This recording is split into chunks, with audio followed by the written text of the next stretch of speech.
Hi. Okay. Okay, everybody, we're back. And we have Deena Ray with eBook Builders again, and we also have Amy with Rose David Editing, and they're going to discuss editing and formatting. You go first.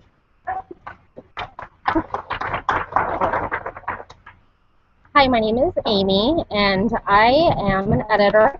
I currently... What was that? Hear me now? Okay. My name is Amy, and I am with Rose David Editing, and I am the editor for Jeannie McDonald, who will be up here later today.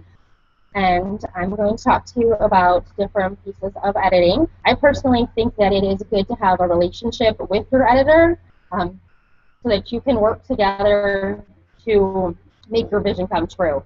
When you're handing off something that is, and a lot of people that are baby, I mean, you work really, really hard on making the book. And if you can't trust that with anybody, you need to make sure you can. We work, and me and Jeannie work well together. I know where she wants to go with the book, which is very important too, because that'll keep you true to what your desire is, and make sure that what you want is what you put out of it. Okay, and I started doing formatting. That's how I got into everything that I do now. So I'm going to give you some quick pointers about formatting for ebooks and for print. Mainly I do ebooks. A lot of things you should remember is just because you can do it in an ebook doesn't mean you should. You can have video, you can have, embed fonts, but when you get into embedding fonts, it's not, every device doesn't read those embedded fonts. So you've pretty much wasted the space or the size of your file. You're getting charged that when you're selling on Amazon, in case you didn't know. You're getting charged 15 cents for every megabyte that your file is. So that's cutting into your bottom line. If you don't have to do it, don't do it. And another thing that I work on a lot of box sets, and I've noticed a lot of these lately, that they have the chapter headings with the image behind them, just like you would have, just like I put it in my print books. Those are images that's taking up your file size as well, a lot of times. And yeah, it looks nice. I like it. I do it. I don't want to do it, but I have. So things like that. And always remember, if you have an indent, you don't have space between your paragraphs. There's so many books out there that actually do have the padding between them. Is that a problem? Okay. And first paragraph of every chapter is flush left, even if you have indents all the way through it. First chapter. And then the first paragraph after a scene change is flush left. There's so many people. A good book to use is Strunk and White's Elements of Style. I go back and look at it. I don't even do editing. I'm a grammar vandal and really, really proud of that title. So I might catch something every once in a while, but that's not what a formatter does. A formatter is there just to format your interior, either of your ebook or your print layout. And when in the ebooks, don't forget to use the space in the front and the space at the back of the book. Put an excerpt. Put an excerpt or put a link to your mailing list as well. It's going to tie into the other panel I did, promotion. And not only put the link, also put the actual address. If it's the ePearl or whatever the address is, use a shortened code because people don't want to have to type in all of it. And some people cannot access your your links through their e-readers. Not all of them are online all the time. A lot of times they don't want to. So that's another thing. Use the shorteners. I personally use short URL.it. A lot of people use Bitly's. It's just up to you what you want to use. And always put your contact information in the books as well, and your author bio, and your other books, because they can go back and sell you more books as well. I mean, basic stuff. This one I'm sure I'm going to have a lot of questions on formatting. Probably. Formatting. I have nothing on editing, so. Well, then we work out well together. Right. Are there any questions? Oh, wait. One thing, when you're uploading to Amazon, I just thought of this, because I was doing a lot of box sets. When you're uploading to Amazon, a lot of times you'll go ahead and you'll upload your movie file that you make with, try and make it work, movie file? Well, with the inline thing, I don't use that. A quick trick you can use, if you take your EPUB file and you open it up with the Kindle Previewer, it makes your movie file. But if you take your EPUB file and you upload that directly to Amazon, their conversion makes the file smaller than what you would make it.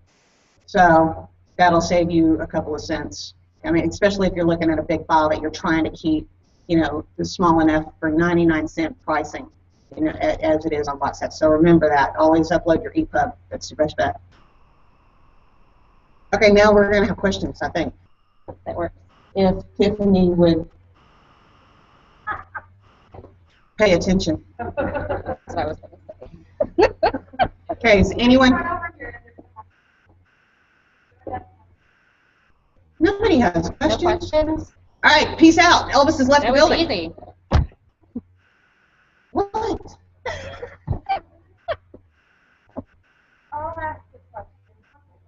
Ask some questions. Pick my brain. Pick her brain. Take my nervousness I right really want to hold this microphone. So, It's a phallic symbol. It really is. Like, I just want to lick it.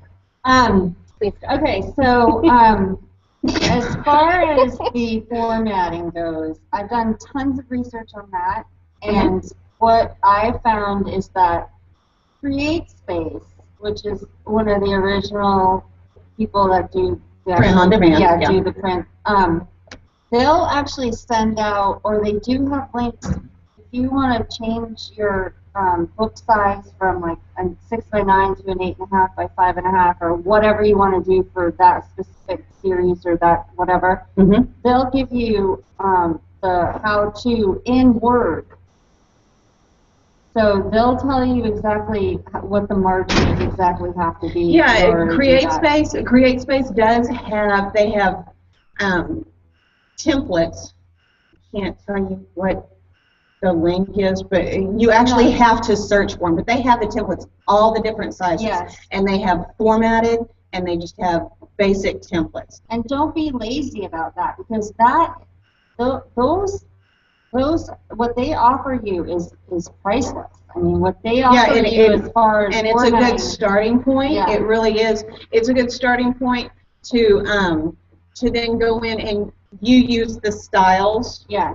I have styles and stuff on my sheet. I was waiting for someone to ask about it. So you have the style capabilities in Word so that you can change your header. So all of them have the exact points before and the exact points after and different fonts. Make sure that you have permission to use the fonts. You want to have commercial permission to use the fonts.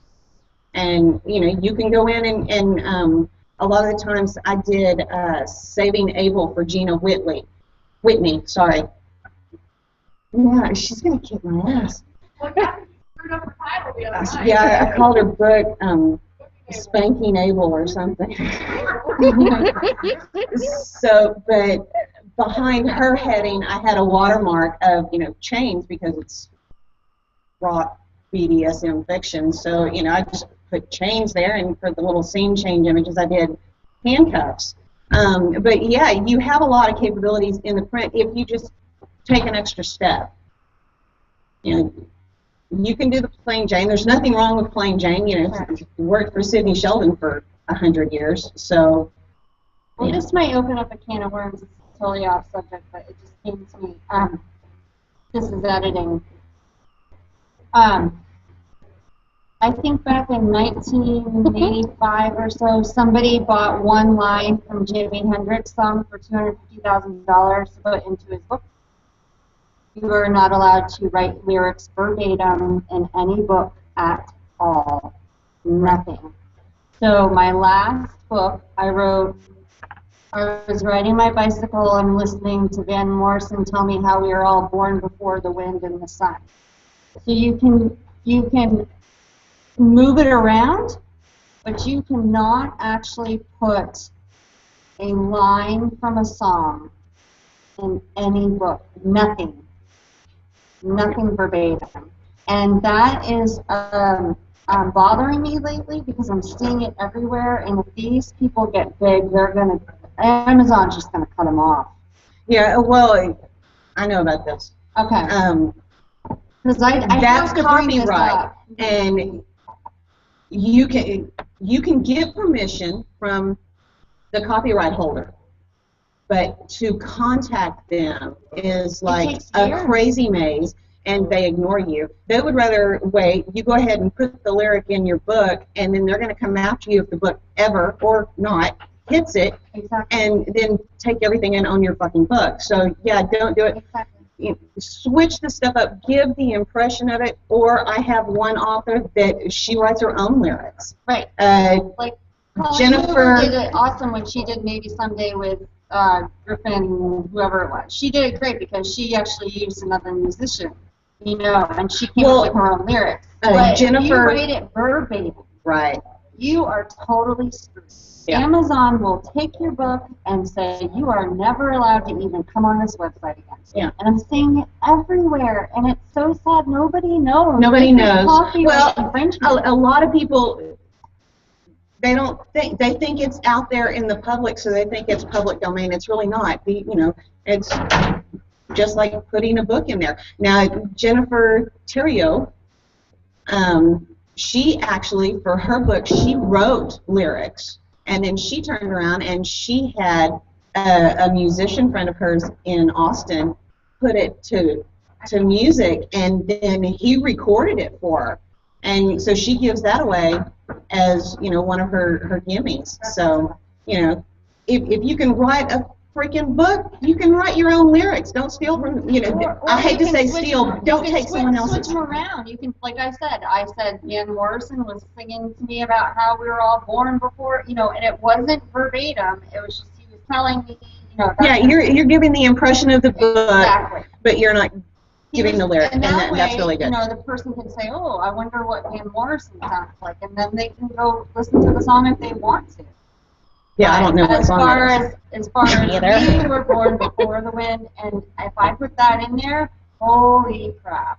Right. Yeah, I you really need to protect your writing persona and your bottom line. And the other reason I bring it up is because I know that there's been an issue with plagiarism in the past week. Oh, there's been huge issues for the last month. And that was just one author calling out one other author.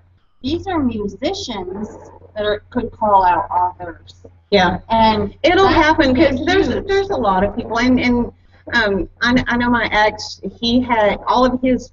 You can use the song title. Yes. And then That's public domain. Exactly. But you can't use the actual lyrics unless you have permission from the copyright holder, who in some cases it's the music company, in some cases it's the songwriter. Or the family trust.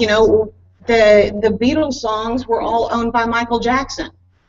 Yeah. You've got to track down who owns that. And there's a lot of websites that will actually help you, that list who owns the copyrights. So there's no excuse not to try it. So much time. Yeah. And so much time. It would probably take less time to write your own lyrics. And like I said, $250,000 for one line from Jimi Hendrix, Purple Haze. One line, $250,000. If you have that, why are you writing indie books? Well, did he pay that before he wrote the book, or did he pay that No, he wrote it. He knew about copyright infringement and said, Then why is because he he's a writing? really big author. He was a big author in the 80s and wanted to have his, That's a completely different can of worms. I mean, he wanted it, so he got it. Right. Yeah. And that was You don't want special. anyone to steal your intellectual property, so don't even borrow from someone else's intellectual property unless you got, you know. Right. That's it. Don't get your ass in a Sorry, sling. I didn't mean to. No, it's all right. Anybody else? I saw one in the back. Mary. My question is for Amy and the editing. I think could you go over a little bit of like what kind of schedule the author should look for or refer to. I'm sorry. As far as like how long does it take for you to actually edit the book? Like, what do you expect from the writer when you take her on as a client or he? If we're starting with a complete manuscript, in my mouth, Okay. No, I just didn't hear you. Oh. Sorry. it ranges depending on how long it is, how much you want done. I personally offer different packages for what I'm doing. So if you're looking at, you want top to bottom this to be, like I did for Jeannie, if that's what you're looking for, depending on word size, usually 2 to 3 weeks total if we're looking at a complete finished manuscript. I mean, I do second edits for her, and that'll take a couple days. But if you want me, we're starting from scratch, from a raw piece of work, and we're going back and forth. It's usually a couple weeks to get something back that's good. You know, you don't want to rush your story. You don't want to rush the corrections on it either. So about a month. I'd say a month. Yeah, I mean, that they should plan on a month. and I still work too, so you know. Yeah, a month. So, and I edit in my spare time, pretty much. But even with that, you're still looking at about 3 weeks to get it back, first draft, and then maybe a couple days for the second draft. Well, what's unheard of? Like 3 months? I would never do that. I know. But, yeah, I know people who probably do that. And if that's how you're running it, I don't know how you're continuing to get business. And, you know, you can always say, I need a rush. You know, my editor backed out, what have you, and I'm set to publish here, you know, in a week and a half. And you'll make it work. You'll make it happen. You know, I'm definitely not going to say, oh, no, sorry, you're out of luck. It just made me and I don't get a lot of sleep. So you have to work with one another. So, and if those are the goals that are set forth in the beginning when you're starting, that you know this is the due date, and that's what you make happen. So the last book I edited, 2 weeks before publish, the last 4 chapters changed. And we're starting from scratch with 4 chapters. Doesn't sound huge, but when you're changing the entire storyline at that point in time, that's really big. That's really big. And it was done with a week to spare. So you have to have those, you know, all of those different guidelines set forth beforehand. You can't say, I want this back in a week and think it's going to happen unless you've had that conversation beforehand. So. Why? How long did it take you to get Dusty back? How long did it take you? Dusting was a huge job. It took weeks, but a long time on it. But it was our editor. It was literally like you said, starting from scratch. She was with us from. I mean, because it was a fan fiction before it was a story.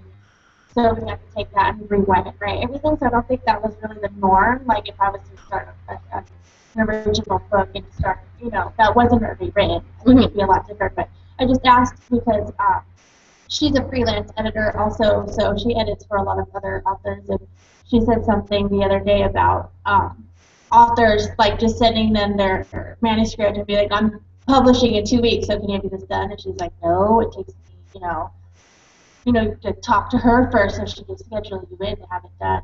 Yeah. I mean, if you're, you know, if your own personal life commitments as an author have postponed you from writing something, you either have to change your release date then or make it known to your editor. This is what we're still standing at this date, and they'll make it happen for That's why you. I think it's really good to have a good relationship with people you're working with, just so there's open communication or things like that. Oh, yes. I mean, not necessarily even a friendship, but you have to be able to communicate back and And forth. it's like I couldn't even imagine like sending my manuscript like it needs to be done in 2 weeks. Like maybe I'm just like weird, but I think it would need to be pre-read again, and so you advanced copies would have to go out and things Yeah. like that. So I just was wondering about your timeline. I wouldn't, like I said, if you handed me something and said I need it back in 2 weeks, and we're looking at 100,000 words, I probably would laugh, and then do my best. But if you're handing me something that's 50,000 words, I probably would have it done to you. You wouldn't get a second read through though. So. Yeah, a lot of my clients, they let me know, a month in advance. Look, I'm going to release, I've got this set date to release. So I have on my calendar, look, I know these books are coming into me on this week because I know what my workload is. Granted, it's not, I don't have to make as many changes as an editor does, but there's still some little bit of lead time to get stuff in, to get it uploaded in time so that you can hit your pre-order date or your order date. Yeah, even between the editor and the formatter, even when it went to the formatter, we still had to make like a few changes, even when it went to the formatter. Because from when it went to the editor and then we had advanced copies and there was still just like little misspellings or little like a space or something that our formatter ended up changing for us. So yeah, it took time. When my authors will say, oh, we found this, I just say, give me your chapter number and what paragraph it is. Give me the text string, and then I can find it and I can make the corrections. It can be done. I do my stuff in HTML. I don't work in Word for ebooks, so that's just asking for trouble. If you have any multiple paragraph styles, you're asking for trouble using Word. So, and Anne. You should jump for her. Calisthenic time. Run! Run! I have a question actually for both of you. Etiquette authors working with you, is there a specific what do's and don'ts for authors working with editors and formatters? What do you hate? What do you like? I can go first. Oh, okay. What do I like? I like being in the mind of somebody else. I think that's actually kind of cool because you're getting all of their thoughts, and you almost have to put yourself in that person's mind to say, okay, this is what they're actually trying to say. Because I have read many, many, many different stories, and you're going through a chapter or a paragraph, you have no clue what they're actually trying to come up with. And that's when you get the massive notes and inside that say, did you mean this, or did you mean this, or did you mean this, which I guess could also be a thing I don't like. But because there's a lot of guessing games involved in it. What I don't like, I love most of it. I really can't complain about it. Sometimes the demand on it can be a little difficult, especially when I have kids, and they're like, what are you doing? You're playing on your computer. It's like, no, I'm really not. But yes. I have my daughter who's like, I'm not watching my brother because you're just playing. No, I'm really not playing. I'm trying to put food on your table. So, but you definitely have to have a relationship with the author. You have to at least have an expectation and a desire and be willing to conform with the last minute's notice. You cannot be set in your ways because things change. You can't even be set on a timeline because things change. But most of the authors I've met are wonderful, and like I said, their book is their baby. That is what they have just put their heart and soul in for a very long period of time. And I want to do it justice at the end of it too for them. So definitely, like I said, I enjoy the whole thing. I enjoy most of it, so I can't complain. Your turn. Can I say no? Basically, from like my experience and what is really, really hard on an editor, period, is for the author to say, I need to get this to you and I need it back in a week so I can get it to my betas. Because if it goes to the betas and it comes back with like 5 chapters worth of changes and maybe somebody else is already on the schedule for us, we've got to push everything back. And I don't know if you've ever run into that before, But I mean, it's best to go to the betas first and then make any necessary changes before it comes to your editor, because it's really hard to go back and be like, wait a minute, you just made all these changes. Why did the whole thing just flip? Yeah, I usually get it after they've read through it and have made some changes. Sometimes they will then get it again. But at least when I have second read-throughs, I can't say off of that. One thing that I dislike, especially when you make a change that has to be made and they look at you like you're crazy and you have no clue what you're talking about. And that's frustrating because, I mean, I'm a very big one that I will send it back to you, and if you have any questions, please come ask me. Don't just disregard it. The change was made for a reason, and not because I didn't like what you were saying, but because it wasn't correct, which is hard for a lot of people. Well, and that is very hard to communicate, because I ran into a situation like that where she knew exactly what she was trying to say, but it wasn't coming across that way, and all it took was a simple restructure of the sentence. She hated it, but it was the only way to make it say what she was really wanting to say. She still changed it back, and I said, you know what, you have artistic license. That, you know, it's perfectly up to you. You have the final say, but at the same time, I don't think it's going to convey what you're. I mean, because when she spoke it to me, it made sense. But when in the written word, it didn't. And I've come across that before too. And I will even write in the side, I'm big for that. And I'll say, this is pretty much what I've just read. So when your reader's going to pick this up and they're going to read it, and if they're reading it like I am reading it, they're going to say, did you really just said that, you know, a dog, cat, cat kind of thing? You know, because that's how it came across. I pulled that out, sorry. But it's, but it's that kind of thing. You can't, if one person is reading something and they don't understand it, then you have to make sure that everyone understands it. Because you're going to have people then who are questioning it, who don't understand it, who might turn your book away because it just doesn't make sense. And even with one line or one chapter that you don't get. So. Okay, what do I like or dislike? Etiquette. My etiquette, how I am up here is exactly how I am as far as work. My client. You swear at everybody? Well, I do have, actually, I have a lot of religious clients. So I pretty much tone it. I don't talk to them on the phone. That's probably better. But I'm gonna give my opinion. I'm gonna, you know, it's your book, so I want to know what you have a feel for it, and so I want to know what your opinion is. You know, what your vision is, and then if it's gonna work, then if it's gonna work, then I'm gonna find a way to write the code so it'll work.